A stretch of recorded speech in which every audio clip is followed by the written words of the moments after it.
Hello everyone, welcome to Lawyers Gyan official YouTube channel. तो कैसे हैं आप लोग? आज हम एक और लैंडमार्क केस डिस्कस करेंगे जो कॉन्स्टिट्यूशन का एक बहुत ही लैंडमार्क केस है, the Berubari union case 1960। Citation आप पढ़ सकते हो। जिसका जजमेंट आया था 14 मार्च 1960 को। बेंच देख सकते हैं आप, ऑनरेबल जजेस थे हमारे B Sinha, justice A S Shah, justice K Dasgupta, justice K S Rao, justice P Gajendragadkar, justice M Hidayatullah, justice S Das. और जजमेंट आया था हमारा 14 मार्च 1960। अब तो इस लैंडमार्क केस के फैक्ट्स देख लेते हैं।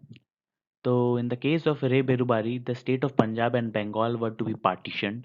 A commission was appointed as Sir Cyril Redcliffe as its chairman for the apportionment of the state of Bihar. A boundary was fixed between India and Pakistan are known as Redcliffe Line. After this, there arose certain tiffs between India and Pakistan on the exact location of the apportionment. Sir Redcliffe apportioned the district of Jalpaiguri between the two countries by giving some thanas to India while remaining thanas to Pakistan. During the process, he omitted one thana, that is Berubari Union, number 12, and was later awarded to India on 12th August 1947. The omission made by the Commission and erroneous depiction on the map gave Pakistan the liberty to claim the territory as its own. So during all these processes was underway, the Indian Constitution came into force on 26 January 1950. And Article 1 of our Constitution provided India shall be a union of states and shall be mentioned in Part A, B and C of the first schedule of the Constitution. West Bengal was included in Part A of the Indian Constitution, and Berubari Union number 12 was also included in it, as it was awarded by the Boundary Commission to India. The Pakistani government contended its claim over the Berubari Union for the first time in 1952. The areas under the Berubari Union remained under the territory of India till such time was a part of West Bengal. The dispute was resolved in 1958 by an agreement wherein half of the Berubari Union was awarded to India while the other half was retained by India. जो issues थे इस case में court के सामने वो ये थे: whether there is a need for legislative action to carry out an agreement relating to Berubari Union. Second, whether the case where there is such a need for action does a law of parliament concerning Article 3 of the Constitution of India 1950 sufficient, or is an amendment of the Constitution following Article 368 of the Constitution necessary, besides or in the alternative. Third issue, whether the Article 3 of the Constitution of India, Parliament empowered to implement the agreement relating to Berubari's union, or is there a need for amendment under Article 368 of the Constitution for such action? Arguments क्या थे parties के? The Union government contended that the agreement is merely a recognition of the boundary which had previously been decided, and it is not a substitution of a new boundary or the alteration of the boundary. The settlement decided is not alienation or secession of the territory of India. It was further contended that if any portion of land had to be yielded to Pakistan, according to the award of Boundary Commission, it does not equate to the cession of territory, as it is merely a mode of settling the boundary dispute. According to the Union government, argued accordingly, the Union government argued that legislative action is not required for the execution of the agreement concerning the Berubari Union, along with the exchange of enclaves.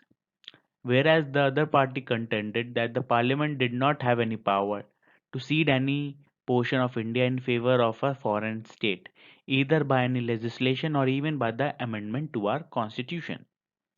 They argued that the only opinion the Supreme Court could give regarding the agreement was that it was void and cannot be made functional by a legislative process. The argument was supported by following points. The preamble to our constitution lays down that, like the democratic republic form of a government, the entire territory of India is out of reach of the parliament and cannot be affected either by any legislation or even by an amendment. Article 1, Clause 3, Subclause C of our Constitution has given the country the power to acquire other territories, but it has not made any provision for ceding any part of its territory.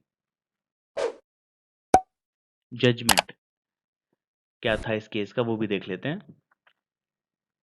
Concerning the contention of the Union government in implementing the agreement, the Supreme Court concluded that the parties have accepted the most expedient and reasonable way to resolve the dispute. There was no need to interpret the word award or to ascertain what award meant. Concerning the rival contention, the Supreme Court held that the preamble is not a part of our constitution, hence did not find any merit in the rival contention. ये चीज आगे चल के change हो गई है और preamble is a part of our constitution as per the Keshwananda Bharti case. Third point. Concerning Article 1, Clause 3, Subclause C, it was held that the article does not grant authority to India to acquire territories. It makes a provision for the absorption and integration of foreign territories that may be acquired by India. This provision is not supported by any expansionist political philosophy.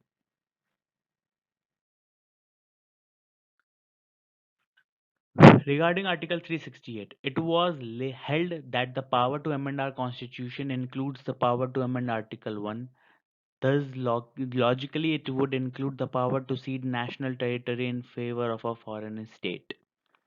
Further, it was held that the power to acquire foreign territory and the power to cede a part of the national territory is essential attributes of sovereignty.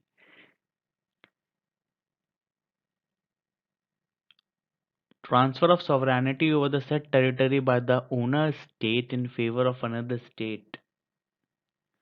So legislation is required for the execution of the agreement. Article 3 does not refer to the union territory, so the secession of a part of the union territories would have to be carried out under Article 368 of the Constitution.